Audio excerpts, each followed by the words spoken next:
Okay, well, hi everyone. Thank you very much for watching or listening. Liam Hartley back with you today with another episode of Presenting Champions. And today I'm joined by Welsh MMA legend Lewis Long. We're going to be talking his amazing MMA career so far, many of the great submissions. We're also going to go in a bit deeper than talking just about fighting, and we're going to touch on a few tips as well for the up and coming fighters out there and people in general who want to achieve their dreams. So it's an absolute honor to be talking to this man. I've personally followed a long time, fellow Welshman as well. Yeah. So, and putting Wales on the map in all the right ways.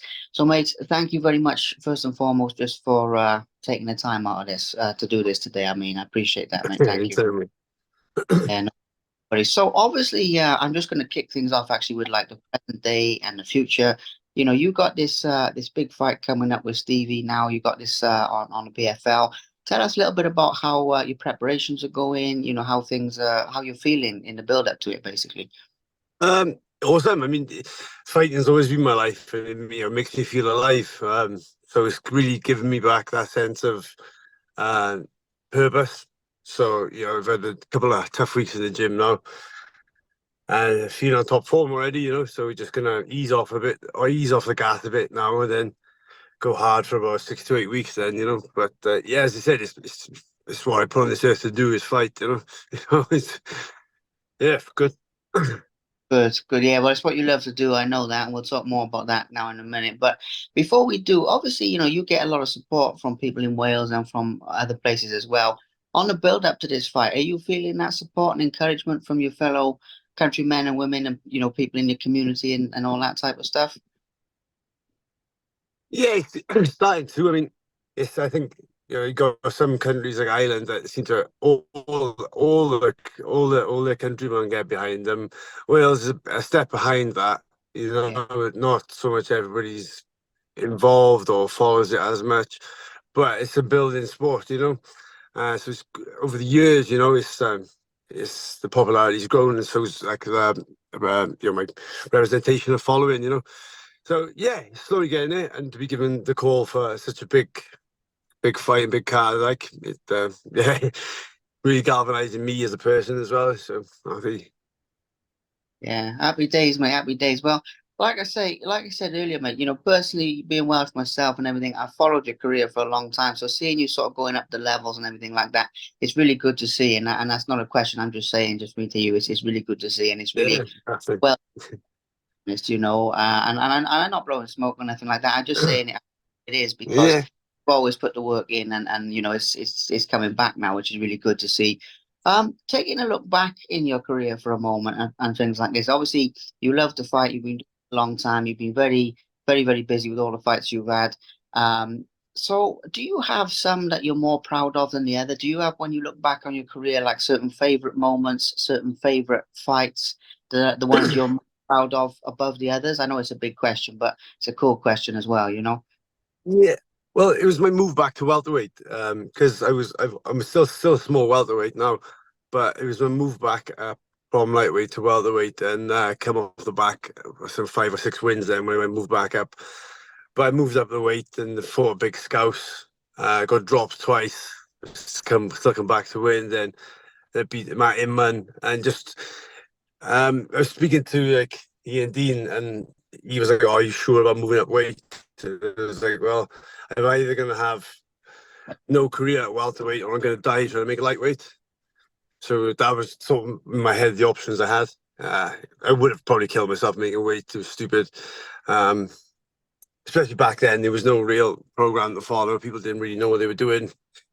It was just have a look online, and I'll get 40 pounds as well. And yeah, so that sort of that move back to welterweight is what I'm most proud of. Yeah, fair enough. I love asking that question because you never know what's going to come back, and it's not always the things you'd expect. But it makes a lot of sense. Now, the other thing I'd like to touch on, obviously with Welsh MMA specifically, I mean, obviously this is the case for MMA in general, but as you said, it's still growing, it's still getting more popular. But you've been in the game a long time. You will have seen a development, I'd imagine, from it being like very niche to now being, you know, mainstream and everything like this. I was wondering if we could get your thoughts on some of the positive changes that you've seen, but maybe if there's a couple of changes that you don't like with the way the fight game has changed, particularly MMA, in your time in the sport, if that makes sense, because you will have seen different seasons of development if you get. Yeah. Yeah. Well, if I go back to where I created the gym, that's about 13, 14 years ago. So I was always traveling to Spa to train, and people wouldn't show up, etc. Always relying on other people. So I made a gym in like a shed. It's a fucking terrible place to bring in my own coaches and then do a class to teach, so I could pay for it all, sort of thing. So that's where the Mat Academy come from. Since then, there was only maybe three gyms in Wales. Since then, there's a lot more gyms, which is good. But the development from that is, I had three professional fights before I knew what a single leg takedown was. Um, I know you see the kids these days, they're bloody black belts before they start their amateur career. So that's one of the good things, the positives to take away from the way that Welsh MMA is growing, is that like we used to travel to train with purple belts. Now we got purple belts, black belts everywhere, which shows them the integrity and the level of the sport is here. The one thing I don't like is like obviously the social media. You got kids, they do the IMAFs, which is great, and they get some experience, but then they online chatting shit, like thinking they're this and that. It's like you haven't even had a fight yet, really with headshots. I don't like. I've never been one to slag people off online or anything like that. I just think just keep it quiet and win some fights, but not like a social media type fighter. You see a lot of it these days. But yeah, that's my that's my rant. Oh, it's good. It's good because you know what? Going off on a slight tangent just for a minute, yeah. One of the things I see when I speak to a lot of guys from like your era and before that, even when it was like just becoming legal. I mean, I speak to some guys, like Shannon Rich and people like that, going back to like the early '90s. There was more love. I mean, not everybody, but I think in your time, like it was very niche. You had to travel, you had to really put your heart into it. There seems to be more love of fighting, whereas now there seems to be more like people think it's a ticket to be famous or like a ticket to cash grab and make a lot. Not everybody, but just there seems to be more of that mentality. And I think if you're doing something as serious as MMA, you should do it for the love. It should be like in here, I mean, I don't know what you think about that, but that's the difference I've seen from this side of it, interviewing people, photographing them, all that type of stuff. But there we are. The world has. Speaking about this earlier with one of my coaches, Gary Lockett, just saying like, it's not a sport to go into to make money. I know it is and it isn't, and we wouldn't begrudge. We don't begrudge anyone who goes into it and makes money. I mean, well done to them. But there's a lot of people thinking that, I say, like your 10% 10% off sponsorship isn't going to pay for your family life. So yeah. Yeah, but it gives people the real things. If you're doing something you love, then that's what it's about. But it's a different thing. And yeah, Gary, good guy, Gary. Say hi to him for me. I Yeah, haven't seen yeah. that.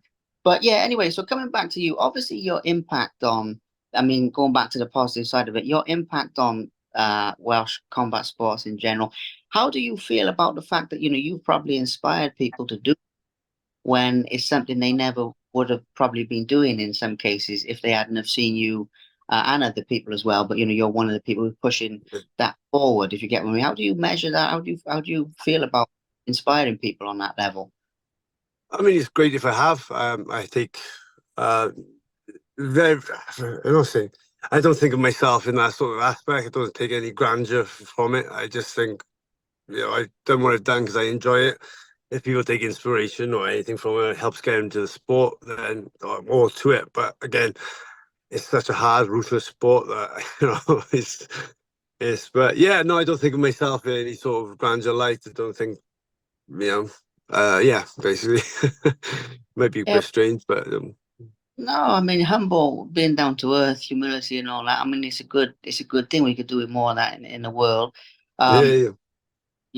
the flip side, I have inspired people though, to be honest, personally, just because it's things I've heard from around the scene with the young fighters and stuff. So, and you know how it is in a gym as well.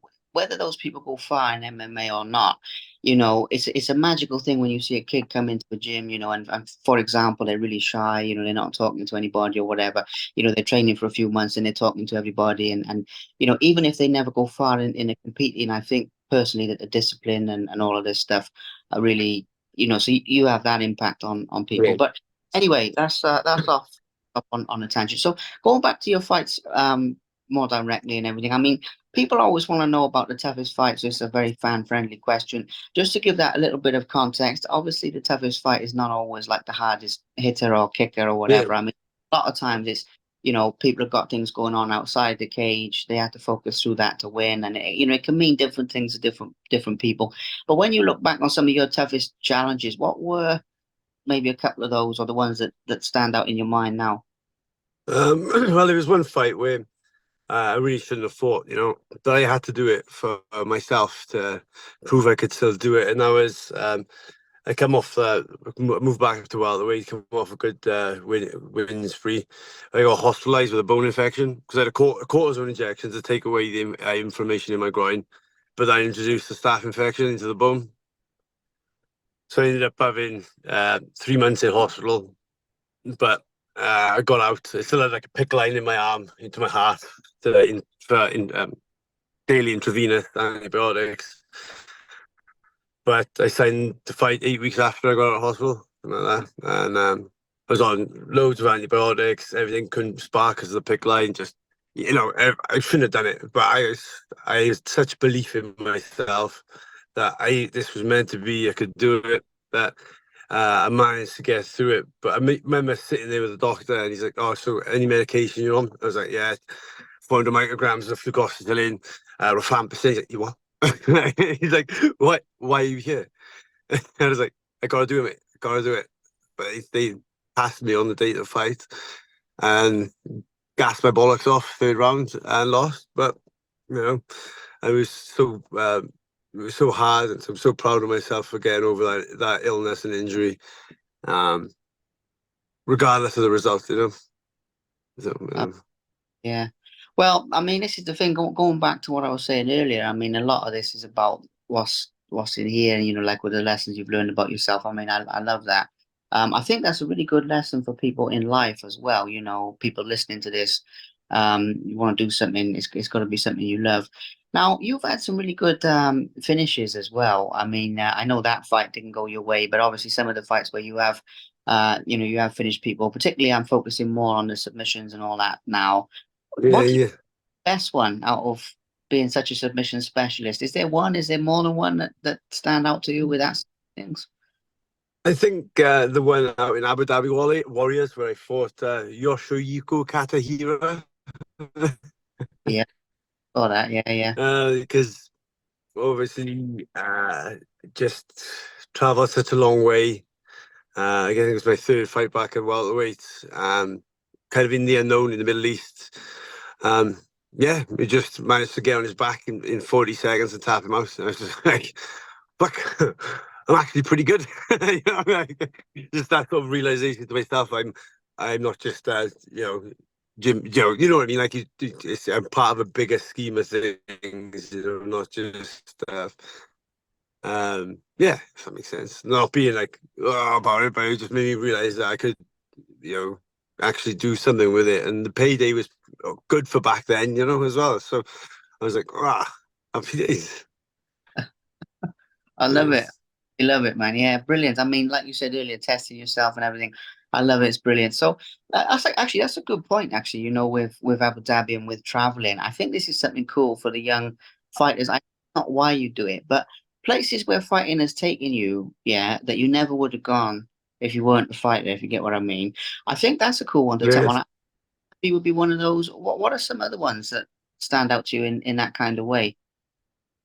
Lockdown was good because it changed my aspect, my thought on fight week. Because when it was lockdown, I was obviously forced to stay in a hotel room. Like I went to Milan and just spent the entire time in a hotel room. But it changed my outlook at it because I just had more time to think, more time to be with myself.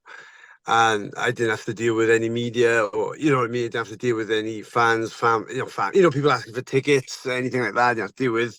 Um, I just had myself to deal with weight cut that, and it just made me maybe change my fight, the way I'm going to do things in the future. Well, like all fight week now, I'm just gonna even if I don't, even if it's home fight, I'm still gonna go and stay in a hotel, take myself out of the situation, and put myself into work mode. Yeah.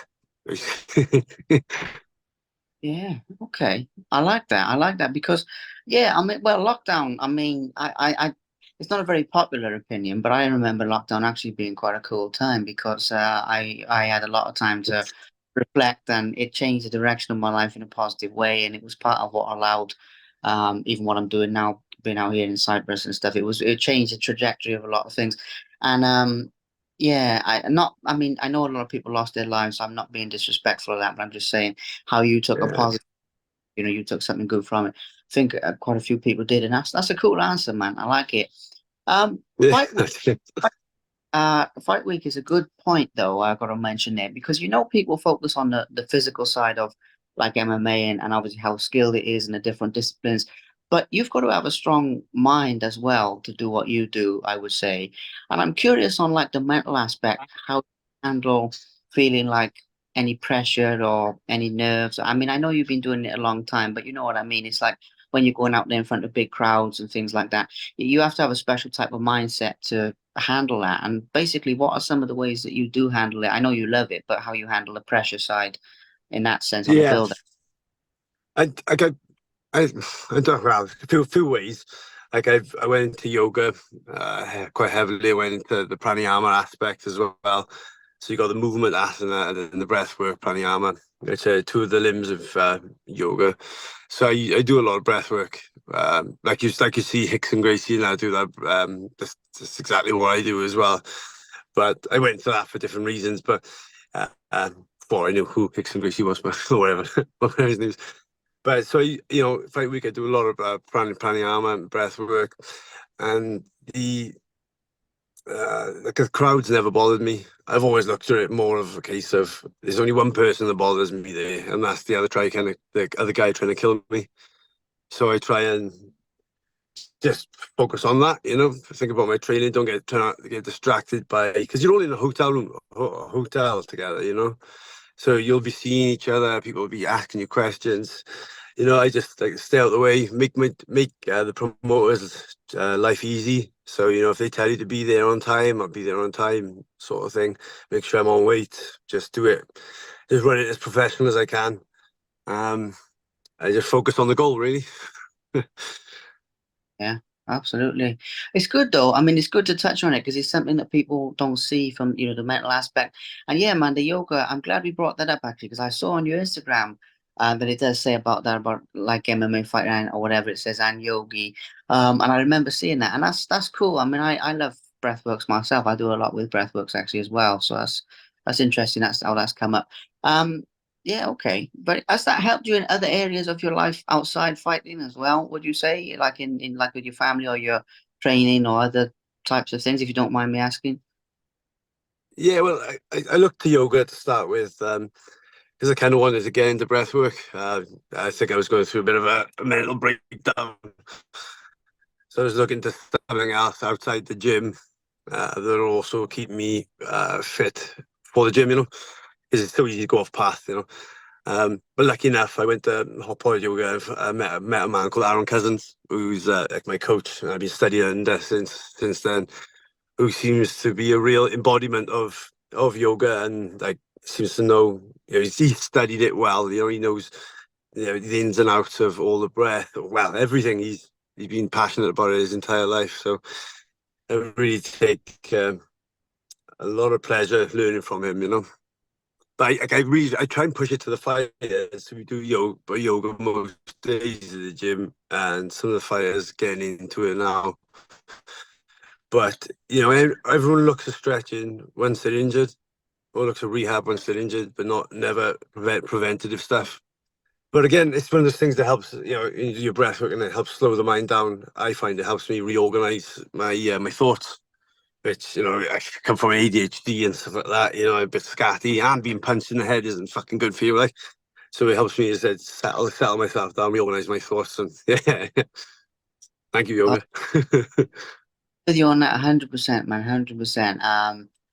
ADHD as well here. I mean, the time I had in school and being in the very sort of systemy environments like that, Yeah, so I relate with that big time.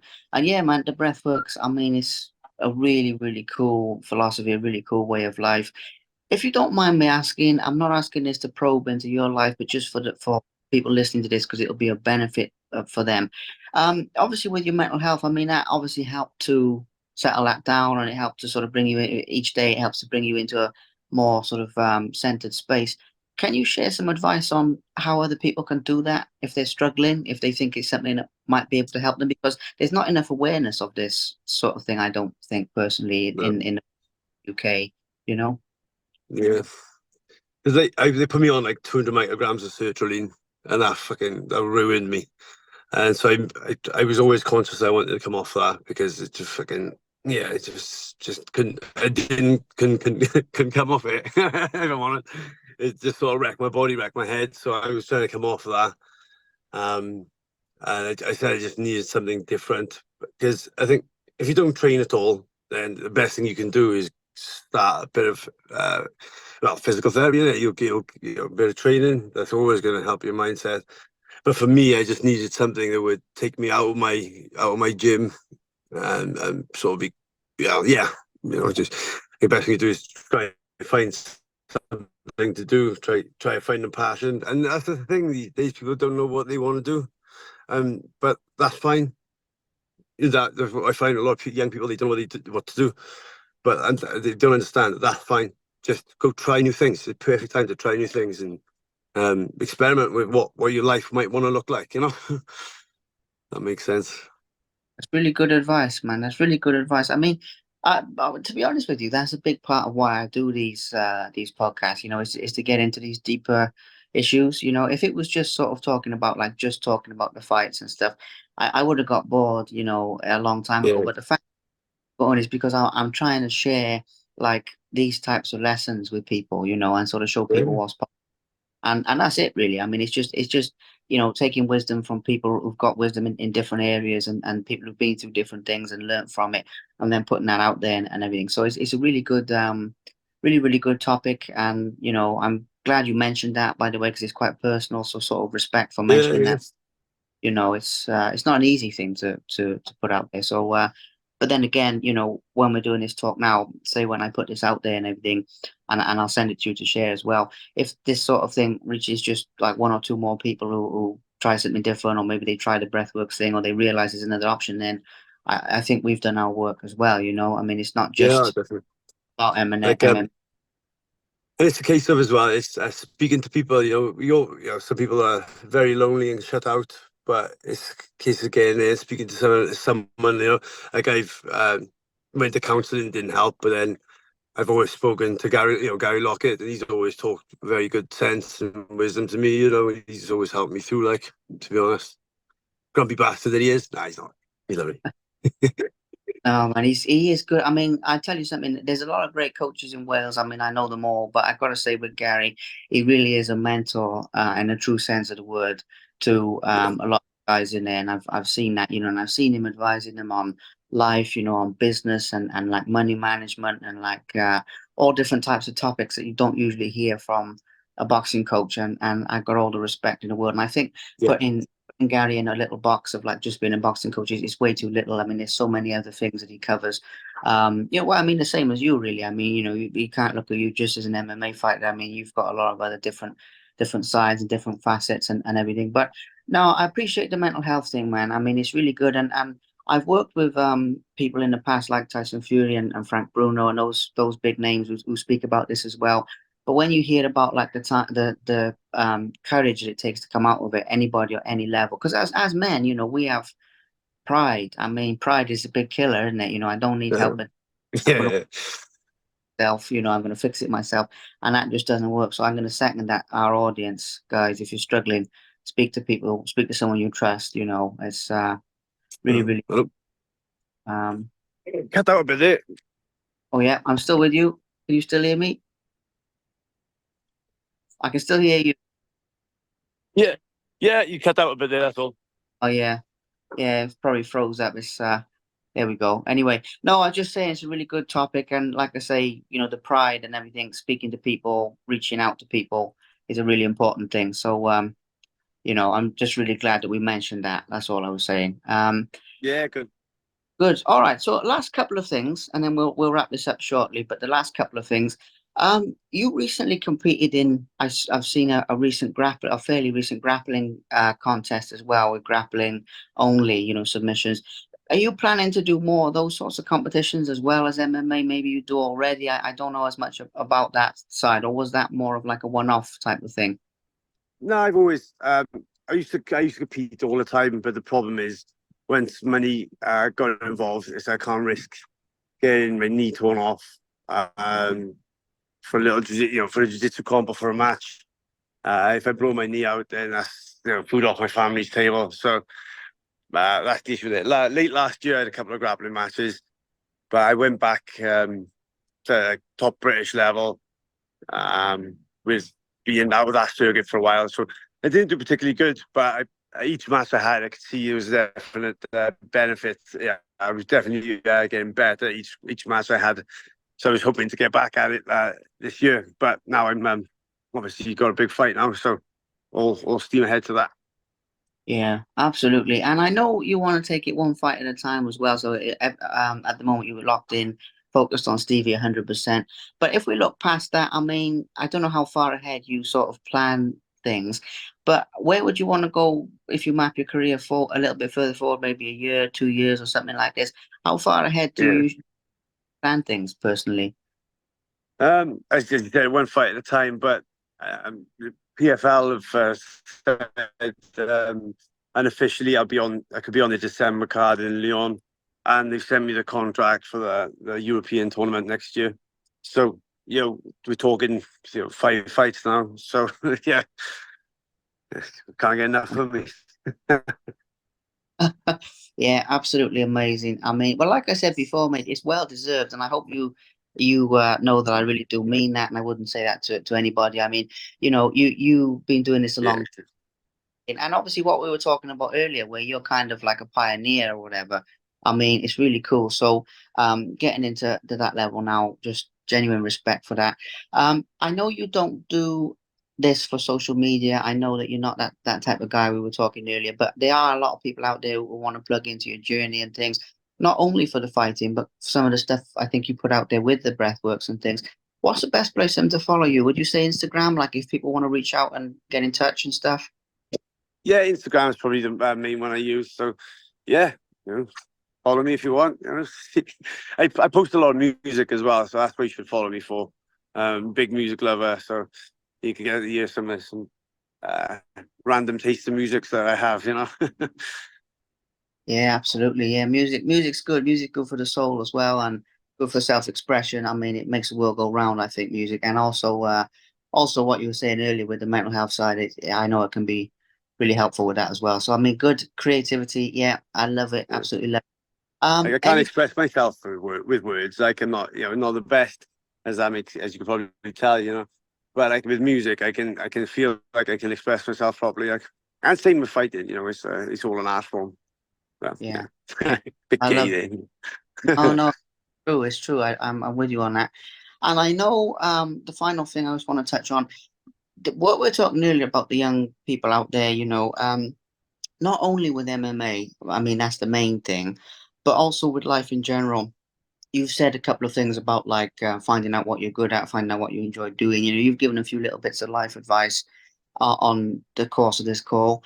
Do you have any other words of wisdom or little bits of advice you'd like to say to them before we wrap it up, whether it's MMA specific or whether it's life, bigger picture life?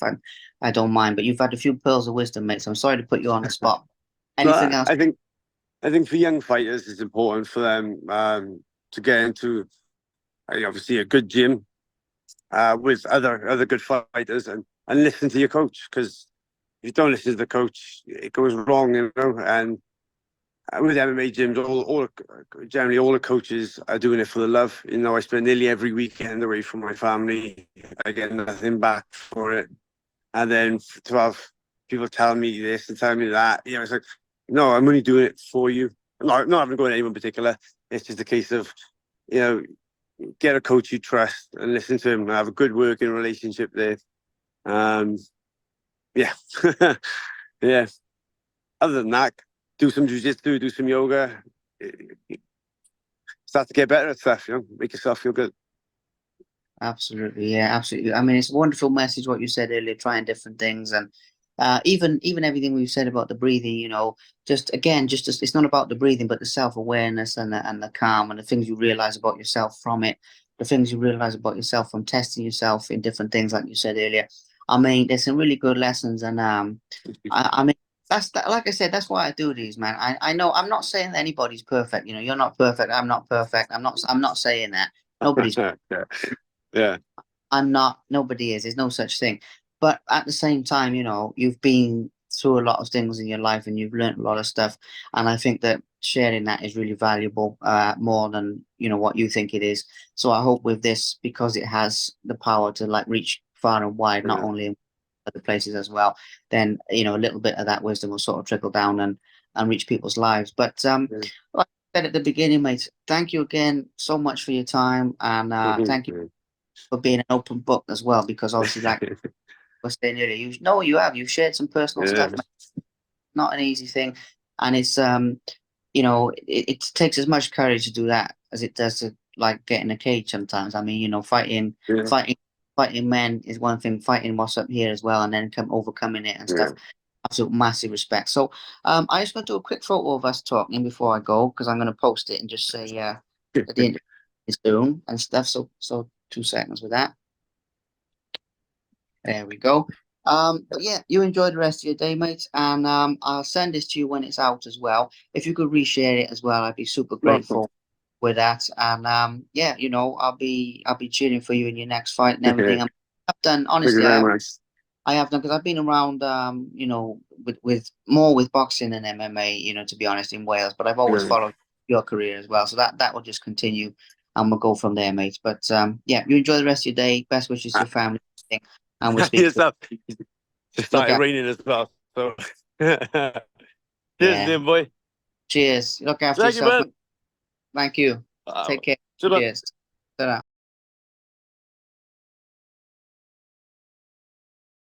Thank you very much for watching. Please subscribe to the Simply Inspired YouTube channel, and there'll be more videos coming soon.